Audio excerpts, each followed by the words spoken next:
যেমন প্রতি রাত্রে শেষ প্রহরে যদি কোনো মানুষ দোয়া করে তার দোয়া কবুল। প্রতি জুমাবার কুবাইলে মাগরিবের নামাজের আগে 10 মিনিট 15 মিনিট আগে এই মুহূর্তে যে কেউ দোয়া করলে তার দোয়া কবুল।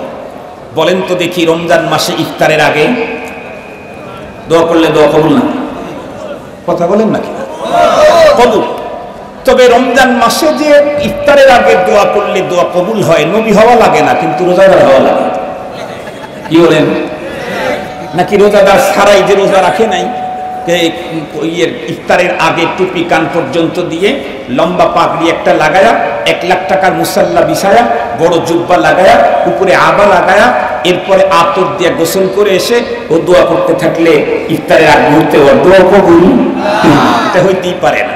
এটা সহজ বোঝার বিষয়, খুব ভালো করে মনে রাখবেন। এতে তো কিছু সময় আছে যে সময় যে কেউ দোয়া করলেই দোয়া কবুল হয়, কিছু শর্ত আছে। দ্বিতীয়ত কিছু জায়গা এমন আছে যেই জায়গাতে যে কেউ দোয়া করলেই দোয়া কবুল হয়। তৃতীয়ত হযরতে ইব্রাহিম আলাইহিস সালাম উনি নিজেই পয়গম্বর মুস্তাজাবুদ দাওয়াত, উনি এমনিতেই যখন তখন দোয়া করলেই দোয়া কবুল। কিন্তু ইব্রাহিম পয়গম্বর যে এই দোয়াটা করেছেন, যখন তখন দোয়া করেন নাই, যেই কোনো জায়গাতে দোয়া করেন নাই, বিশেষ জায়গাতে বিশেষ মুহূর্তে দোয়া করেছেন। তাহলে এই দোয়া না কবুল হওয়ার কোনো সুযোগ নাই। এই দোয়া তো কবুল হয়েছেই হয়েছে। কি পরিমাণে কবুল হয়েছে এটা পরে বলবো। তার আগে বলতে চাই, ইব্রাহিম আলাইহিস সালাম কখন দোয়া করেছিলেন, কোন জায়গায় দোয়া করেছিলেন, এই দোয়াটা এটা বুঝতে চাইলে আপনাদেরকে ইব্রাহিম আলাইহিস সালামের জীবন হিস্টোরি একটু পূর্বের থেকে আসতে হবে, তাহলে বোঝা সহজ হবে। আমরা প্রত্যেকেই একটা জিনিস জানি, পৃথিবীতে যে যত বড় হয় তাকে তত বেশি দুর্গম পথ পাড়ি দিয়ে বড় হতে হয়। দেখবেন গাছের ভিতরে যেই গাছটা বেশি উঁচা ওকে বাতাস ঝড় লাগে বেশি, এটা দুনিয়ার নিয়ম। যে যত বড় হবে তাকে তত বেশি দুর্গম পথ পাড়ি দিয়ে বড় হতে হবে। আমাদের রাসূল করিম সাল্লাল্লাহু আলাইহি ওয়াসাল্লাম হাদিসে পাকে তাই বলেছেন, আসাদুন নাসি বালাআন আল আম্বিয়া সুম্মাল আমসাল ফাল আমসাল। এই পৃথিবীর সবচেয়ে বেশি পরীক্ষার মুখোমুখি হয়েছে হযরতে আম্বিয়ায়ে কেরাম। নবীদের সাথে যার সম্পর্ক যত গভীর, দুনিয়াতে তার পরীক্ষা তত বেশি। হযরত ইব্রাহিম আলাইহিস সালাম মুসলিম জাতির পিতা হবেন। বলেন তো দেখি, তার পরীক্ষা নরমাল হবে না জটিল হবে? অবশ্যই জটিল হবে। আল্লাহ পাক রব্বুল আলামিন তার কাছে অনেক পরীক্ষা নিয়েছেন। এখন প্রশ্ন হলো, হুজুর ইব্রাহিম পয়গম্বর পরীক্ষা আল্লাহ পাক দিলেন, তৈরি তো করলেন আল্লাহ পাক, কি মাল মেটেরিয়াল দিয়ে তৈরি করেছেন, কি মেডিসিন, কি যোগ্যতা দিয়েছেন, এটা তো আল্লাহ পাক খুব ভালো জানেন। আমাদের দেশের আবিষ্কারকেরা একটা মোবাইল ফোন আবিষ্কার করে ওরা এর সাথে একটা বই দিয়ে দেয়, ওর ভিতরে লিখে দেয় এর ভিতরে কি কি পাওয়ার সেটিং করা হয়েছে। দেয় না? দেয় না? এতগুলা নাম সেট করা যাবে, এতটা র্যাম আছে, এতটা রোম আছে, এই জাতীয় কিছু কিছু থাকে না। আমি আবার অত ভালো ইংরেজি বুঝি না, তো এই জন্য একটা আন্দাজ দিলাম আপনাদেরকে। এগুলা থাকে, এর ভিতরে ব্যাটারির এত পাওয়ারের ব্যাটারি আছে, ডিসপ্লেটা এতটুকুন আছে, এ অনেক কিছু বলে। তাহলে এই ফোনটা যিনি আবিষ্কার করলেন উনি এর ভিতরে কি আছে সব জানেন, উনি আগের থেকেই বলে দেন। আল্লাহ পাক ইব্রাহিম পয়গম্বরকে তৈরি করলেন, নিজের তৈরি করা মানুষটাকে আবার পরীক্ষা করে তারপরে জানতে হবে। এটা তো আশ্চর্য কথা, আশ্চর্য কথা না? তো সব তো আল্লাহ পাকের জানা, আল্লাহরে বলে দিবেন, উনি পরীক্ষা কি করবেন? এই প্রশ্নের জবাব হযরত উলামায়ে কেরাম দিয়েছেন অত্যন্ত সহজ। আমি আমার জীবনের একটা ঘটনার সাথে আপনাদেরকে যদি বলে দিই তাহলে জবাবটা খুব সহজ হবে। আমি একবার হেদায়া বৎসর আমার আব্বার প্রতিষ্ঠিত বেতুয়া মাদ্রাসা ছেড়ে বগুড়া জামিল মাদ্রাসায় ভর্তি হওয়ার জন্য গেলাম। জামিল মাদ্রাসার প্রয়াত মুহতামিম আল্লামা ইউসুফ নিজামী রাহমাতুল্লাহি আলাইহি, উনি ছিলেন এই বাংলাদেশ না জগতের ভিতরে একজন ব্যতিক্রম ধর্মী আল্লাহর ওলি, জগতের মধ্যে ব্যতিক্রম ধর্মী আল্লাহর ওলি, বাংলাদেশ না।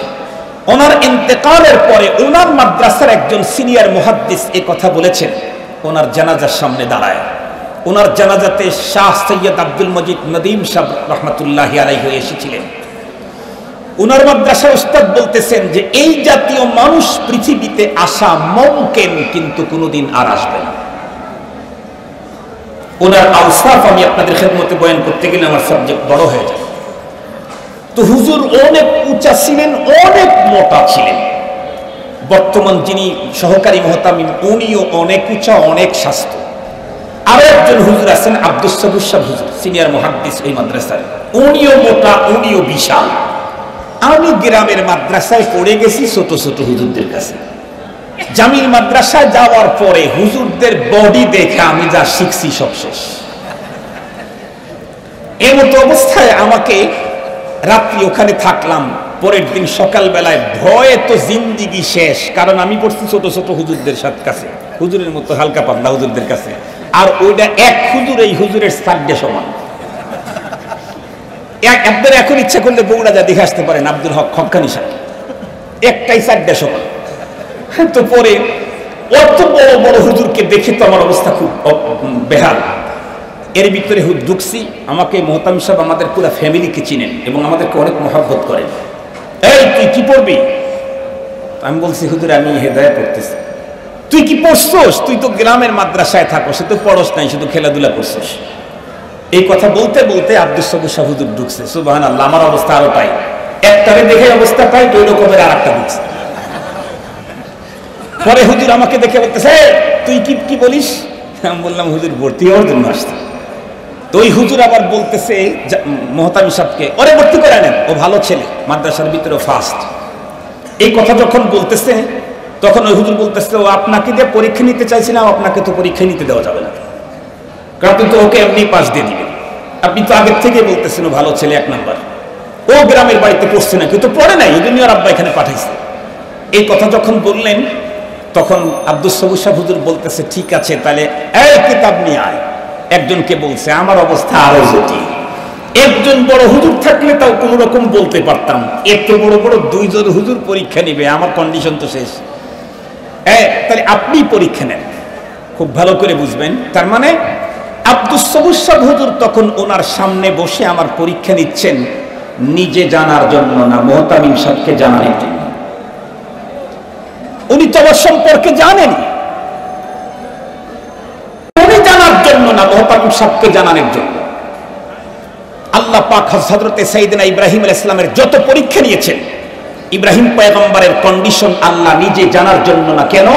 ওর ভিতরে কি জাতীয় পরীক্ষায় পাশ করার কি যোগ্যতা আছে, এগুলো আল্লাহ নিজে দিয়ে ইব্রাহিম পয়গম্বরকে বানাইছেন। ওনার নতুন করে জানার কিছু নাই। তাম পৃথিবীর উম্মতকে জানাবার জন্য আমি যাকে উম্মতে মুসলিমার পিতা বানাইলাম, তার ভিতরে উম্মতে মুসলিমার পিতা হওয়ার যোগ্যতা কি পরিমাণে দেখো। পরীক্ষা নিলেন অনেকগুলি। আল্লাহ পাকের কোরআন আল্লাহ পাক দিদি বলেন, وَإِذِ ابْتَلَى إِبْرَاهِيمَ رَبُّهُ بِكَلِمَاتٍ فَأَتَمَّهُنَّ। আল্লাহ পাক বলেন ইব্রাহিমকে তার রব অনেক বিষয়ে পরীক্ষা নিয়েছেন। আল্লাহ পাক বলেন ইব্রাহিম পয়গম্বর সব বিষয়ে ফার্স্ট ক্লাস ফার্স্ট হয়েছে, সব সাবজেক্টের উপরে ফার্স্ট ক্লাস ফার্স্ট। ইব্রাহিম আলাইহিস সালামের জন্মটাই ছিল একটা সিরিয়াস। ইব্রাহিম পয়গম্বর জন্ম নিয়েছেন পরীক্ষার হলে। কোথায় জন্ম নিয়েছেন? পরীক্ষার হলে। কি কথা বললেন? পরীক্ষার হলে জন্ম হয়? উনি জন্ম নিয়েই উনি আসলেন তাওহীদবাদী উম্মতে মুসলিমার পিতা হয়ে।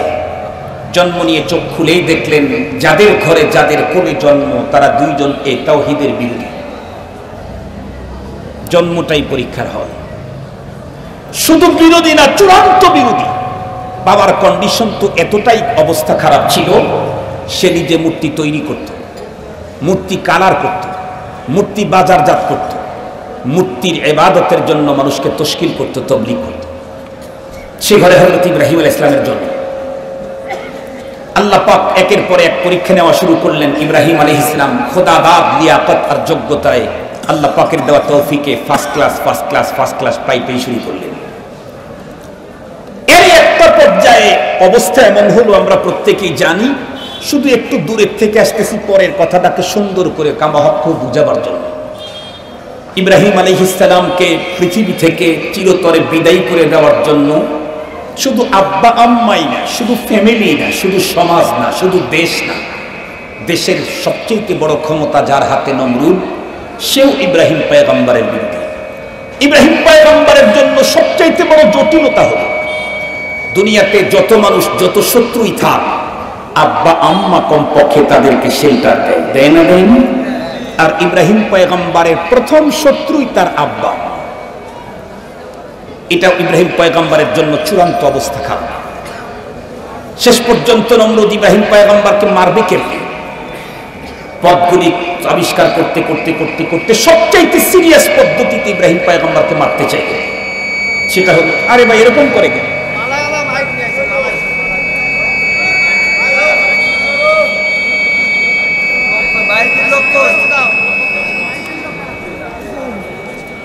কই গেছে এরা, কই গেছে? এ ভাই অপারেটর কই? এরকম চিল্লা চিল্লি করলে তো আর মানুষ বয়ান শুনতে পারবে না। আওয়াজ কম হোক নাকি বলেন? আওয়াজ কম হোক, ক্লিয়ার হোক, আওয়াজ বেশি হওয়া দরকার নাই। অপারেটর ভাই একটু এসে আমাদের মাইকটা ঠিক করে দাও তো ভাই, খুব সহজে বোঝার জন্য চেষ্টা করবেন, লম্বা কথা বলার ইচ্ছে আমার নাই। হযরত ইব্রাহিম আলাইহিস সালাম কেমনে ওনাকে শেষ করা যায়? নমরুদ গবেষণা করে করে করে করে দেখেছে একটা পদ্ধতি হলো লাস্ট, সেটা হলো আগুনের শাস্তি। আগুনের কাছে সব শেষ। যে লোহা দিয়া মানুষ খুন করা যায় সে লোহাও আগুনের কাছে টিকতে পারে। যে লোহা দিয়া লোহা কাটা হয়, যে লোহা দিয়া মানুষ খুন করা হয়, যে লোহা দিয়ে হাজারো মারণাস্ত্র তৈরি হয়, সেই লোহা পর্যন্ত আগুনের কাছে পরাজিত। সুতরাং এর চাইতে বড় শাস্তি দেওয়ার আর কোনো জিনিস নাই। এ কারণেই আল্লাহ পাক আমাদের জন্য আইন করে দিয়েছেন তাযিব বিন নার, আগুন দিয়ে শাস্তি দেওয়া শুধুই যিনি আগুন তৈরি করেছেন তার এখতিয়ার। পৃথিবীর অন্য কাউকেই আগুন দিয়ে কাউকে শাস্তি দেওয়ার অধিকার দেওয়া হয় নাই। এমনকি পিপিলিকাকে পোড়ায়া মারা যায় না। পিপিলিকা কষ্টদায়ক, আমাকে পীড়া দেয়, কষ্ট দেয়, মারো, পদপিষ্ট করো, হাত দিয়ে আঘাত করো, অন্য পদ্ধতিতে মারো, আগুন দিয়ে পোড়াবার এখতিয়ার কারো নাই। হযরত ইব্রাহিম আলাইহিস সালামকে সে আগুনের ভিতরে ফেলার জন্য চূড়ান্ত সিদ্ধান্ত নিয়ে ফেলল। এখন আগুন তো সাংঘাতিক সিরিয়াস করে আগুন, অনেক দিন পর্যন্ত আগুনের কন্ডিতে সবচেয়ে স্পিড পাওয়ার বেগে জ্বলতে পারে মতো জ্বালানি দিয়ে আগুনের অবস্থান এত সিরিয়াস হয়ে গেল যে এখন আগুনের ওই এরিয়ার আকাশ দিয়েও কোনো পাখি আর উঠতে সাহস করে না। আগুনের ধারে কাছে কেউ যেতে পারে না। আগুনের কুণ্ড থেকে অনেক দূর পর্যন্ত চূড়ান্ত তাপ, শরীরের লোমগুলি দুমড়ে মুছতে যেতে চায়। এখন মুসিবতে পড়ে গেল, তো ওই আগুনে ইব্রাহিম পয়গম্বরকে কেমনে ফেলবে? ওটা কাছে যেতে পারবে না। ইব্রাহিম পয়গম্বরকে নিয়ে কাছে যাইতে যাইতে ইব্রাহিম পয়গম্বরের আগে যে নিয়ে যাবে সে শেষ হয়ে যাবে। নমরুদ অগ্নিকুণ্ড খনন করে আগুন জ্বালায় পড়লো মুসিবতে। নমরুদের তো কিছু পীর টির আছে না নাই?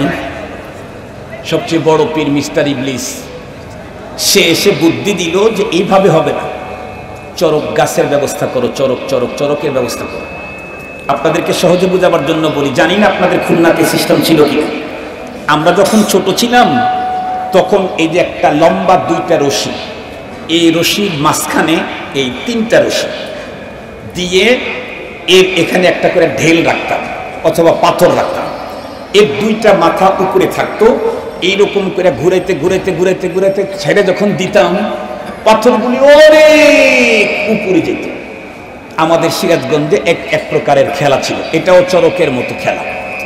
তো তখন তারা বলল যে ইব্রাহিমকে যদি ওখানে মাঝখানে ফেলতে চাও তাহলে চরকের ব্যবস্থা করো। ইব্রাহিম পয়গম্বরকে উলঙ্গ করে কোমরের ভিতরে রশি বেঁধে চরক গাছটা ঘুরান শুরু করতে করতে যখন স্পিড হয়ে গেল, টাস করে ইটা ছেড়ে দিল। যেই ছেড়ে দিল ইব্রাহিম পয়গম্বরের স্পিড হয়ে মাঝখানে পড়ে গেল। ওরা চিন্তা করলো যে স্পিডে পড়তেছে তারপরে আবার আগুনে, ইব্রাহিম শেষ হইতে কয়েক মিনিটের মাত্র দরকার, এর চাইতে বেশি কিছু লাগবে না। কিন্তু আল্লাহ পাক রব্বুল আলামিন কি করলেন, ওরা আগুনের ভিতরে পয়গম্বরকে ফেলানোর যখন কমপ্লিট প্রচেষ্টা যখন চালায়া যাচ্ছে, আল্লাহ পাক তখন আগুনকে নোটিশ করলেন। কুলনা ইয়া নারু কুনি বারদাও ওয়া সালামান আলা ইব্রাহিম। আল্লাহ পাক নোটিশ করলেন, এ আগুন তোর ভিতরে দহনের ক্ষমতা কে দিয়েছে? আল্লাহ আপনি দিয়েছেন। আমি তোকে দহনের ক্ষমতা দিয়েছি, তাই বলে তুই যাকে পাবি তাকেই পড়াবি? আমি তোকে আগের থেকে ইনফরমেশন করছি, কিছুক্ষণের ভিতরে তোর মাঝে ফেলা হবে আমার খলিলকে। পড়াইতে তো পারবি না, আমার খলিল তোর ভিতরে যেন সবচাইতে স্বাচ্ছন্দ্য পরিবেশে থাকতে পারে। মেহমানদারির ব্যবস্থা কর, আপ্যায়নের ব্যবস্থা কর, স্বাচ্ছন্দ্যে থাকার পরিবেশ তৈরি কর। ইব্রাহিম আলাইহিস সালামকে যখন চরক গাছ থেকে যখন এইভাবে ছুঁড়ে মারল, ইব্রাহিম পয়গম্বর স্পিডে পড়ে ক্ষতবিক্ষত হওয়ার কথা, কিন্তু আগুন ইব্রাহিম পয়গম্বরকে এমন ভাবে গ্রহণ করলো মনে হয় যেন বাবার কোল থেকে মা তার সন্তানকে নিচ্ছে। বাবার